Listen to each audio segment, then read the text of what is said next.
things to consider before getting a chicken coop. Number 1, let your motivation dictate the coop that you select. What do I mean by that? First of all, if you're looking for a place to hang out with your chickens, then maybe consider getting a coop with a porch.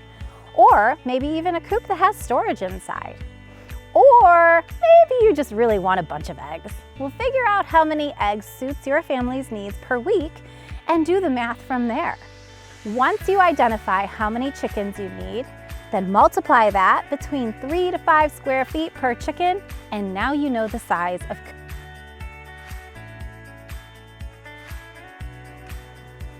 Number 2, consider your lifestyle. Are you super busy and sometimes travel on the weekends? Then I would recommend getting an automatic chicken run door. Or perhaps you really just want your children to get involved with the pets, these beautiful creatures, and teach them a little responsibility. If that's the case, make sure you get a coop that is really super sanitary.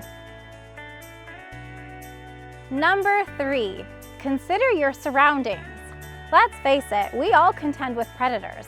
So you want to make sure your coop has a really high gauge hardware wire cloth that is pretty small so those little slithering creatures can't get in there.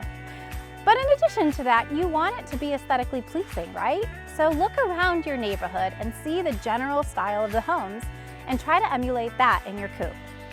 And finally, you want to also really consider where your coop is placed on your property.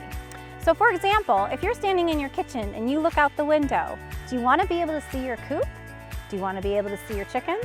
Then think about where the run and the coop actual placement should be. Number 4, make sure your chicken coop actually takes the health and the welfare of your chickens to heart. What do I mean by that? So first and foremost, we just talked about predator safety and having hardware wire cloth. That's very important. But in addition to that, having appropriate ventilation for your chickens is also equally as important, as many of them have respiratory challenges over time.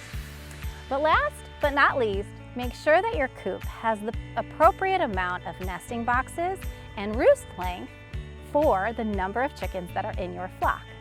For example, did you know that you only need 1 nesting box per maybe 4 to 5 chickens? Just some food for thought. Number 5, make sure you get a coop that makes chicken keeping easy. What do I mean by that? Well, there are a couple things. First of all, you would really love to have a coop that is accessible. You can walk right in, stand right up, your back will never hurt. Storage is not necessary, but it is truly helpful when you're carrying those heavy bags of feed. Another factor that I personally think is really important is to have a coop that is super easy to clean. So that's something to consider. But also, what about your daily chores? I personally love a coop where I can just go down to the coop, not have to be inconvenienced by changing my shoes, and do my daily chores, such as grab a beautiful farm fresh egg.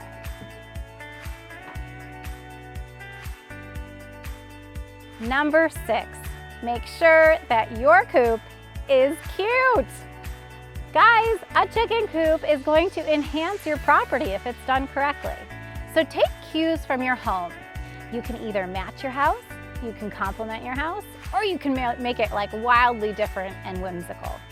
But truth be told, getting a chicken coop is no small task because it's something you'll look at every single day.